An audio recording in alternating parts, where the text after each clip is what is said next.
ขาดพ่อขาดแม่ตั้งแต่อายุ5 ปีเลยทุกคนน้องลูกคำพาถ้าน้ำเบิดก็ต้องไปตักแต่หมู่บ้านนี่เวลาไปตักน้ำเนี่ยมันโคตรไกลเลยพี่น้องหลังจากนั้นก็คือ11 ปีผ่านไปน้องกับบริเห็นหน้าพ่อเลยหน้าแม่เลยไอพ่อก้อนหรือว่าไอแม่ก้อนเสียนะไอพ่อก้อนห่างกันประมาณจักเดือนมฮอดปีไอแม่เอกจากไปนี่น้องกับซีนึงข่าวแบบนี้เลยนี่ชมเผ่าบรูบ้านเฮานี่สาวโสดนี่อยู่เงินอยู่ศาลก็ต้องปัดกวาดเฮือนซับแบบนี้เลยทุกคนต้องขยันมีที่ภูเขาเลยหมู่บ้านนี่ทุกคนถ้าพอได้ใจดีก็คือหาให้น้องงานน้องก็ดีใจอยากไปเฮ็ดงานคือกันอยู่บ้านมีที่เฮ็ดให้เลยเนาะเฮ็ดให้เฮ็ดสวนปีนภูเขาอันมีอีพ่อไอแม่ใครทุกคนน้องบ่มีพ่อแม่เลยตั้งแต่น้อยเนาะให้เขาเลี้ยงเนาะหลังจากพ่อแม่เสียแยกเลยพี่น้องอายน้องแยกทางไปทางมันเอาเรามาจะซื้อปลากระป๋องน้องจะซื้อมืออื่นกันแล้วแต่เจ้าเมื่อใดจะซื้อกันแล้วแต่โดยขอบใจคือกันมื้อนี้แสดงว่ามื้อนี้จะบุกินข้าวเลย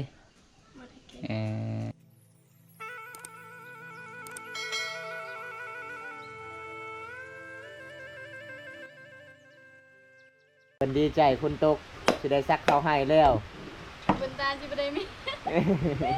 จิบได้เมียบ้านเอาทุกคนเลยเราบ่ได้เมื่อบ้านฝนตกแล้วให้ไอ้นอนอยู่ไสบัดนี้อยากนอนใส่กันนอนอยู่ห้องนอนจะเลยบ่อยากนอนทุกคนมาเบิ่งนี่ทุกคนนี่ฝนตกแล้วทุกคนในหมู่บ้านนี่ฝนตกเลยเด้อพี่น้องชาวบ้านดีใจทั้งชาวหมู่บ้านเลยจะได้ซักเข้าให้เบิ่งมืดขนาดเลยทางตีนภูเขาเห็นบ่ฝนตกสุดยอดเลยดีใจหลายเลยพี่น้องชาวหมู่บ้านก็ดีใจหลายเลยฝนตกห่ำเกือบเป็น3 เดือนเนาะฝนไม่ได้ตกบ้านเฮาเขาในเราก็ซิเบิร์ดเขาในเล่าก็ซิเบิร์ดเป็นแบบภาษามังกรเอิญสู่บ้านชาวบ้านมีบ่วงมีบ่วงปะเอามือแล้วนะเจาะนะ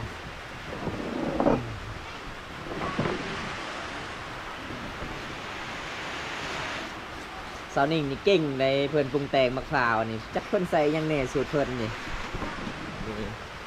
พอได้จะกินปลาไหลตวงมาเด้อนี่ภาษามังกรเอิ้นปลาไหลตวงมะพร้าวเอาน้องสาวบ้านเพื่อนกันสิช่วยเขาจับแล้วนะชำนีบริฮอนนะฮอนบ่ เราบอกการจับคือกันนั่นฮอนอย่าดีใจแท้ใส่เจ้ยได้น้วยจ้ะ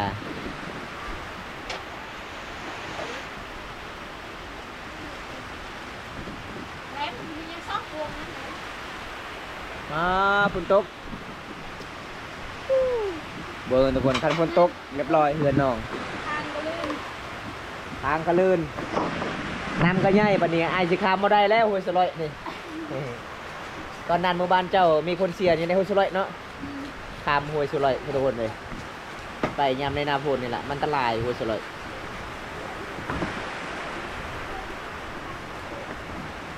ส่วนน้องสาวเพื่อนก็ช่วยเข่าก่อนแบบนี้แหละคือบรรยากาศเย็นหลายเลยทุกคน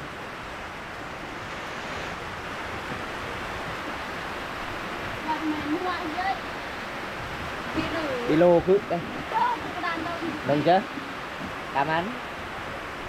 ที่ไปบิโลมันนัวเจอโยนเนี้ยมากระบัดกึ่งกี่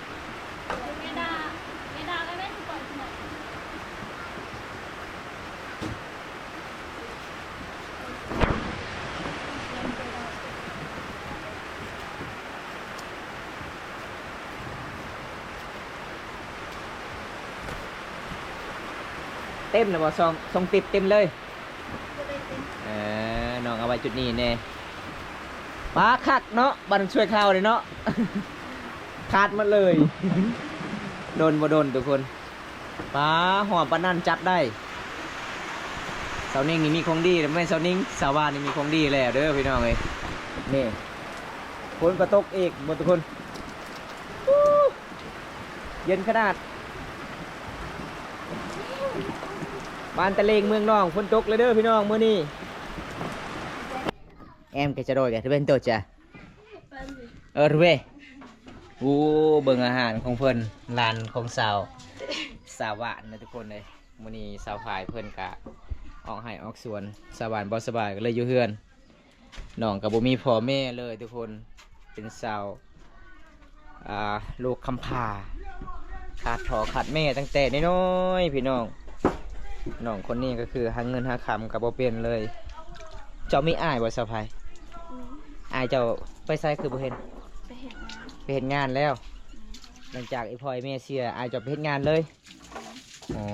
สมมุติว่ามีผู้ใหญ่ใจดีให้เจ้าไปเฮ็ดงานเจ้าก็ไปคือกันอยากไปคือกันบ่อยากไป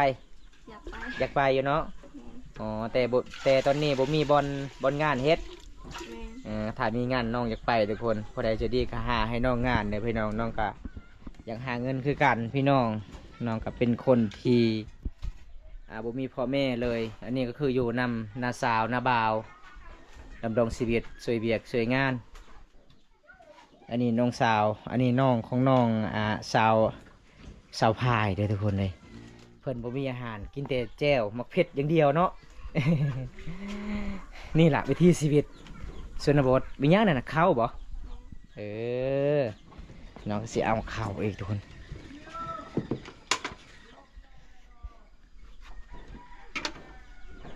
ขันยามแรงๆนี่วิถีชีวิตหมู่บ้านนี่ชาวลาวทุกคนเนี่ยต้องขยันแบบนี้เลยทุกคน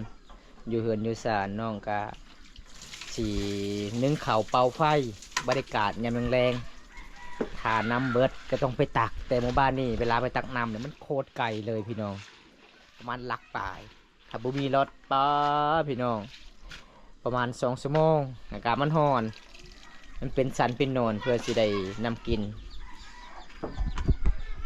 ตอนสาวแม่นพอได้หนึ่งเขาเนาะนาสาวเนาะตอนแหลงคือน้องมาซอยทุกคนพอได้จะดีก็คือหาให้น้องงานเลยทุกคนเลยน้องต้องการอยากไปเฮ็ดงานอยากมีเงินมีขำคือกันว่าน้องอยู่นี่ก็คือแบบ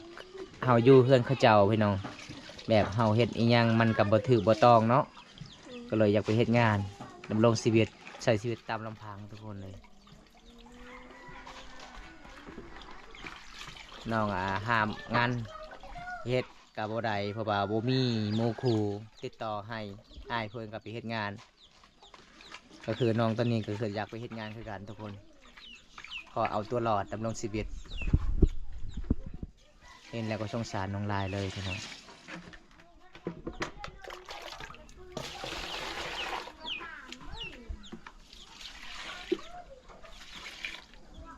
ตอนนี้พ่อไอ้แม่น้องเสียน้องก็ยังจื้อบ่น้องใหญ่แล้วอ๋อประมาณ5 ปีเนาะจื้ออยู่ทุกคน5 ปีก็ยังจื้ออยู่โอ้ตั้งแต่น้อยๆเลย5 ปีหลังจากนั้นก็คือ11 ปีผ่านไปน้องก็บ่ได้เห็นหน้าพ่อเลยหน้าแม่เลย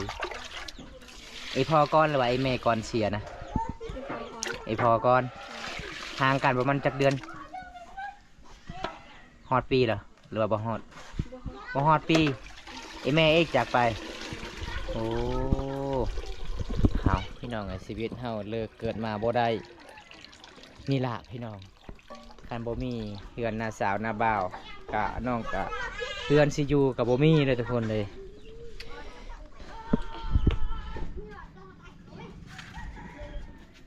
นี่น้องกะสินึ่งข้าวแบบนี้เลยส่วนหลายก็เ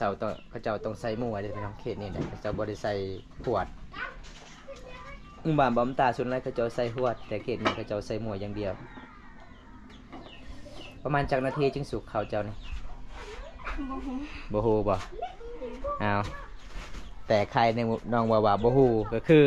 เสาจังตอนนั้น1 นาทีป้า1 นาทีไวโพด อันนี้เป็นห้องนอนน้องเลยทุกคนห้องนอน2 คนกับสาววายสาวพายอันนี้คือสาวหวานน้องกะเป็นลูกกำพร้าทุกคนขาดพ่อขาดแม่เลย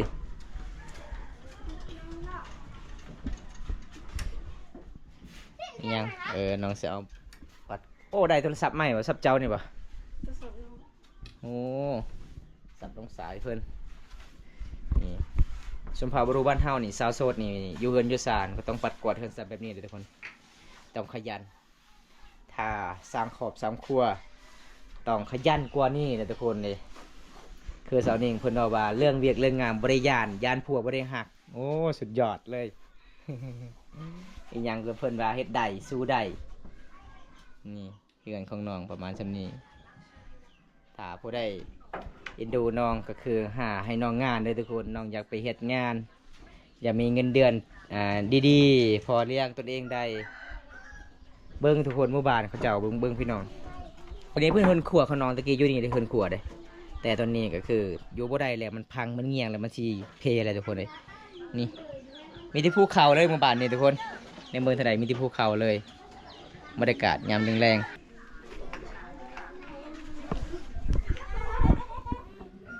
นำเจ้ายังลายเนาะบ่ได้ไปตักมันนี่เนาะ คือสาวนิ่งเพิ่นไปตักนี่โอ้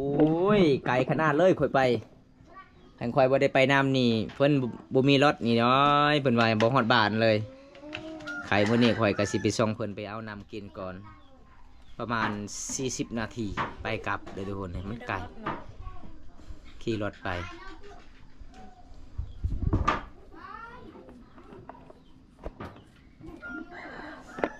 ใส่ยานะยังบ่กินบ่ได้บ่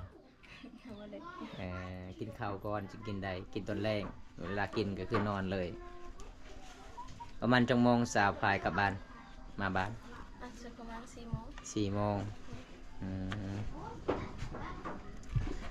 เวลากลางคืนก็คือน้องก็เคยไปเล่นโทรศัพท์กลางคืนบ่เคยไปเคยอยู่จะไปกับไผ ไปกับหมู กับโมเวลาไปนี่ย่างเอาอ๋อสาวนิ่งก็เคยไปเล่นบ่สาวนิ่ง เคยอยู่เนาะคันไปผู้เดียวมันก็สิสัญญาณนี่มันไกลเด้เพื่อบอลมีจุดมีสัญญาณหมู่บ้านเฮาต้องปีนภูเขากะบ่แม่นเรื่องง่ายพี่น้องน้องดำรงชีวิตใส่ชีวิตตามดำฟังขาดพ่อขาดแม่ตั้งแต่อายุ5 ปีเลยทุกคนน้องลูกคำพาถ้าพอได้ใจดีก็คือหาให้น้องงานน้องก็ดีใจอยากไปเฮ็ดงานคือกันอยู่บ้านมีแต่เฮ็ดให้เลยเนาะเห็นหายเห็ดสวนปีนภูเข้าคันมีอีพ่อไอแม่ใครทุกคนน้องบ่มีพ่อแม่เลยตั้งแต่น้อยเลยแล้วก็อ้ายเอ้ยน้องของน้องเนี่ยประมาณจักคนเนาะอ้ายเอ้ยเจ้าประมาณจักคนอยู่นำกันหลังจากพ่อแม่จากไปนะฮอด3 คนบ่ 3 คน 3 คนมีเอ้ยผู้หนึงมีอ้าย2 คน อายคนนึง อ้ายอ้ายผู้หนึงแล้วก็น้องผู้หนึงน้องเจ้าผู้หนึงไปไสอยู่ไสน้องเจ้านะเราอยู่นี่คือกันบ่ น้องคอยผู้ชายอยู่นี่คนนึงเขาอยู่ปักซี อยู่ปักเซเอ้าแล้วเราอยู่เฮือนไผอยู่ปักเซนะอ๋อบ่แม่นเขาเจ้าค่ายบ่หรือว่าให้พี่น้องเลี้ยง ให้เขาเลี้ยง ให้เขาเลี้ยงเนาะอ๋อหลังจากนั้นก็คือเราเคยมาบ้านอยู่บ่มาบ้านเฮานี่ บ่เคย บ่เคยเลยคันสมมุติว่าคันที่พอกันน้องชื่อบ่หน้าตา เขาสิเจอ บ่ชื่ออยู่เนาะอ๋อถ้าบ่ชื่อก็บ่ชื่อนิดหน่อยทุกคนนี่ล่ะทุกคนเลยชีวิตน้องพี่น้องพ่อแม่บ่มีหลังจากพ่อแม่เสียแยกเลยพี่น้องอายเอ้ยน้องแยกทางไปทางมันอยู่ทางไรทางมันทุกคนส่วนน้องสายเพิ่นก็อยู่ปากเซส่วนอายก็ไปเฮ็ดงานส่วนน้องสาวบ่น้องสาวเจ้าโอ้น้องสาวลาอืมอายุจักปีแล้วน้องสาวลาเจ้านะบ่โหเนาะประมาณ14 ปีเนาะ บ่ถึง บ่ถึงบ่ประมาณ10 ปีฮอด น้องสิเป็น เคยมีเฟซบุ๊กน้องอยู่บ่น้องบ่มีเลย หลังจากน้องแยกทางอยู่ทางไผทางมันกับบ่ได้ติดต่อกันเลย โอ้ทุกคนเลยสงสารเลยเวลาน้องเล่าเรื่องราวพี่น้องมาเมื่อนี้น้องกับบ่มีอาหารกินนี่ได้ทุกคน หมู่บ้านของน้องนี่ก็เจ้าขายยังไงหมู่บ้านเจ้านี่ปิ้งไก่จำเอ็นเขาบ่ได้ขาย เขาบ่ได้ใช้ เขาขายยังปลากระป๋อง นะ เอ่อป๋องหนึงเท่าไรเขาเจ้าขายปลากระป๋องนะ 10 คน 4,000 กีบแล้วน้องอยากกินบ่คันมีนะ ไม่มีก็อยากกิน ใครมีอยากกินเนาะเอาทุกคนมีใครใจะดีก็ซื้อให้น้องเด้อพี่น้องน้องอดข้าวอดน้ำขันอายสิซื้อน้องกินบ่ กิน กินอยู่เนาะเอาทุกคนเดียวบอมตากะสิไปซื้อให้น้องปลากระป๋องก่อนน้องกะบ่มีอาหารกินมื้อนี้ทุกคนเลยอยู่หมดมืออยู่เหือนอยู่ศาลบ่มีอาหารกินอดข้าวอดน้ำน้องก็บ่สบายแน่ตอนนี้น้องก็สินึ่งข้าวเป่าไฟ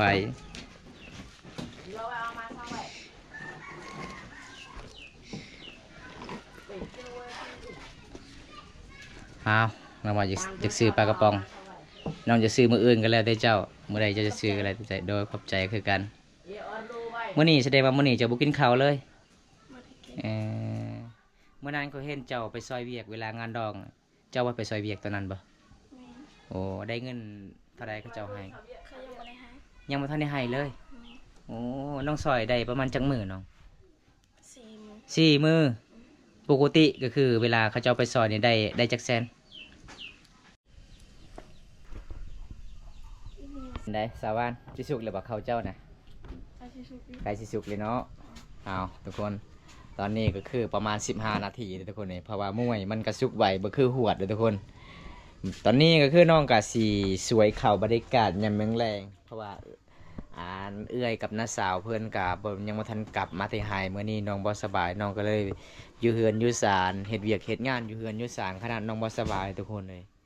คันบ่เฮ็ดก็คือย่านบ่ถูกแบบอยู่เฮือนศาลบ้านสองเขาเจ้าพ่อแม่ก็บ่มีอันนี้เจ้าสิเย็นบ่นี่บ่ข้าวเย็นนี่บ่ แม่ น้องก็สิเย็นต่อทุกคน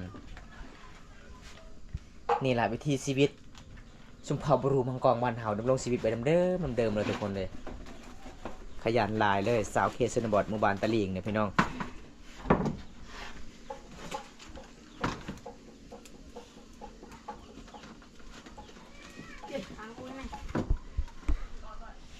ย่างหางอุยเทกไฟบอกมันฮ้อนบ่ แม่ เออบรรยากาศยามแรงๆอากาศมันร้อนเนอะทุกคนเมื่อวานนี่ฝนก็ไม่ได้ตกเลยรายวันเลยทุกคนเลย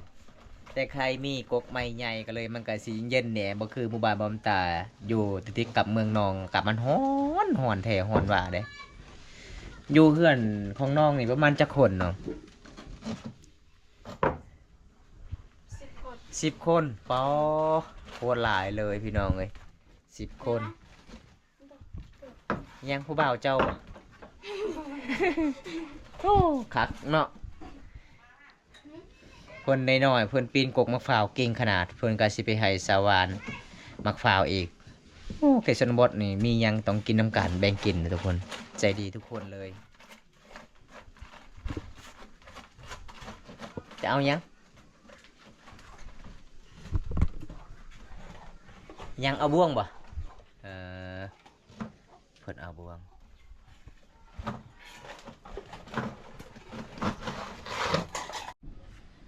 เอาทุกคนเลยมาเยี่ยมมายามน้องมานี่อากาศก็ฮ้อนผู้ได้เอินเจ้านะ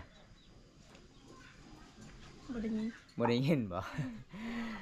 น้องมีมักฟ้าวให้กินอีกโอ้เจ้ากินก้อนเด้เจ้ายินนะเจ้ากินก้อนเนาะ จะกินก่อน เอา ค่อยไปอยากกิน เจ้าบ่อยากกินเป็นหยังขันถ้ากินมักฟ้าวนะ บ่ได้เป็นหยัง ยานคอยบ่อิ่มบ่ เอาเบิ่งเลยทุกคนน้องมีหมกฝาวอีกให้กินพี่น้องเอ้ยน้องก็มีหยังก็ต้องย่อให้กินแบบสาวเคชนบทหมู่บ้านนี้หลายๆคนใจดีบ่ว่าจะเป็นสาวนิ่งคนงามสาวหวานสาวพายพี่น้องแล้วก็สาวสุกหมู่บ้านนี้ทุกคนสาวดวนก็ใจดีมื้อนี้ก็คือได้พอแต่สองสาวมาเลยทุกคนกินหมกฝาวนํกันเด้อพี่น้องเอ้ย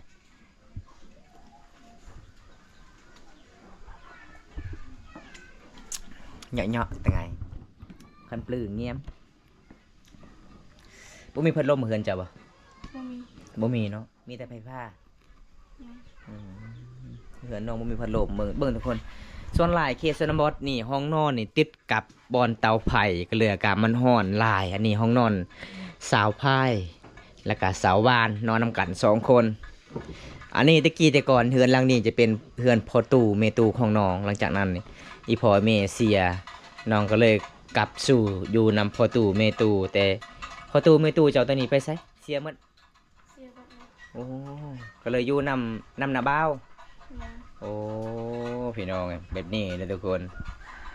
หลังจากไอ้พลอยเมเสียก็คืออยู่นำพอตู่อยู่นำพอตู่เมตู่ก็จากไปอีกก็เลยอยู่นำนาบ้าวตอนนี้น้องต้องการอยากไปเฮ็ดงานเพื่อจะดีก็หาให้น้องงานเด้อพี่น้อง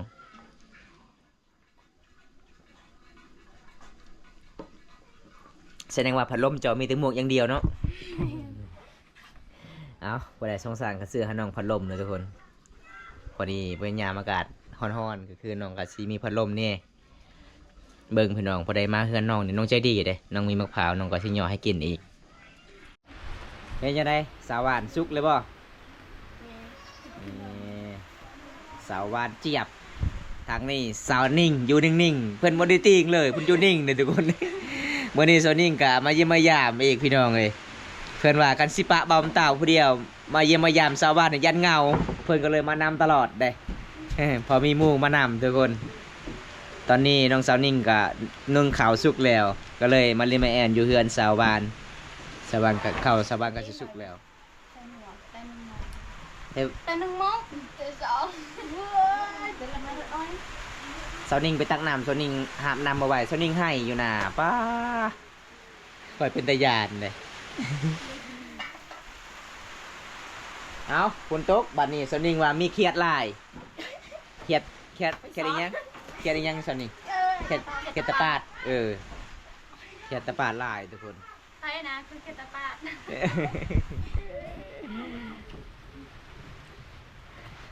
สาวนิ่งกินได้บ่นี่บ่ภาษามังกรเอ้ยบ่จังได้นี่นะ ตัว ต้วงปลาไหลต้วงบ่เอาจอกนี่ขันจะใส่น้ำตาลพุ่นน้ำตาลมีเบิด เงียบเลยอะไรเงียบ แซ่บกินแล้วจะติดชาวบ้านแน่นอน เสียมือบ้านบ่ได้ เซฟเนี่ยตัวคือบุกินเบิร์ด เอาตอนนี้น้องสาวเพิ่นกะสิสวยเข่าก่อนเลยทุกคนบรรยากาศยามแรงส่วนลายเข่าให้นี่จะเป็นเม็ดดำๆแต่มันหอมมันแสบย่อไหนได้สอดเลยย่อไหนกระจัด เสร็จไหม ย่อก่อน ข้า นะ สองรวมมาแสง Bát chơi đây sao đây? บ้านเจอกัน ตัว Cái เงียบ ông nhà một con. Cái nó bát chơi nặng bát con nó chơi. เป็นไงก็เก่งตีระบัดเหรอตีอะไรฮะตีอะไรก็เก็ดระบัดเหรอให้กำปูตีนั่น เก็ดเฮล แง่แต่เตะแบกเหรอให้อะไรให้เยอะอะไรเอ้ยจะอะไรให้เยอะ Con nó chặt ai vậy? แรงกระบัดแง่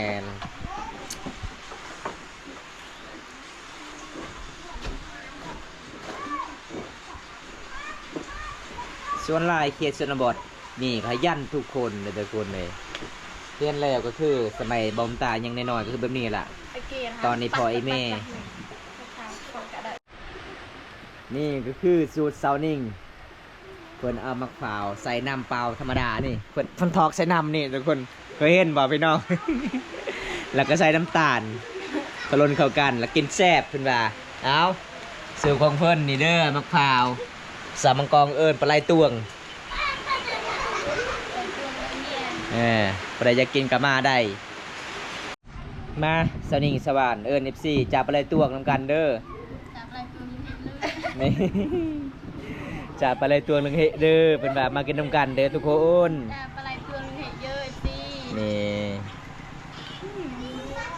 เอิญแต่ FC เนาะบ่าวตาบ่ได้เอิญเลย มาทุกคนมากินมักฝ่าวดำกันพี่น้องเลยอันนี้น้องใส่น้ำสากเลยแล้วก็ใส่น้ำตาล เบิ้งพี่น้องกินลังเบิ้งมาเด้อทุกคนกินมักตวงน้ำกันเด้อสามมังกรกับมักตวงนี่หน้าตาเป็นแบบนี้เลยอร่อยบ่ ตังแซ่บ แซ่บเนาะ ตัง โอ้แค่แบบนี้มือหน้าค่อยมาหมดมือแล้วไม่ได้กลับบ้านแล้ว อร่อยมาก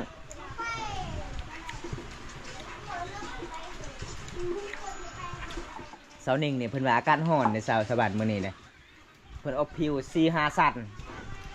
บอกรัก เอ้ย หนักเอามากันหนึ่งคนมึงหาสามคน อร่อยภาษามังกรเอิ้นแอมลึแอมทางแซ่บเนาะ แซ่บพูดแต่สดบ่ปักบวม อร่อย แล้วก็อีกอะไรอีกครับก็เล่นตะแกรงมาแล้วคุณพ่อคนชอบมองของผิดวันเร่ดึงมาในศพเลยตะตรงเลยเลยผิดจานเตะ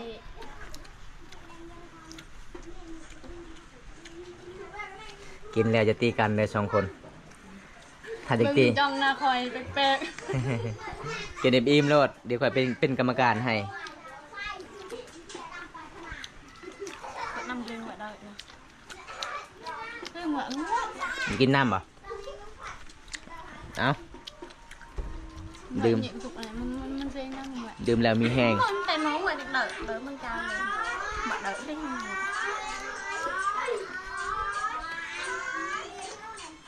จ้าไหนล่ะก็เลยจ้าไหนแต่เราเจอมันจ้าไหมก็กระต้นจ้าอยู่อ่ะ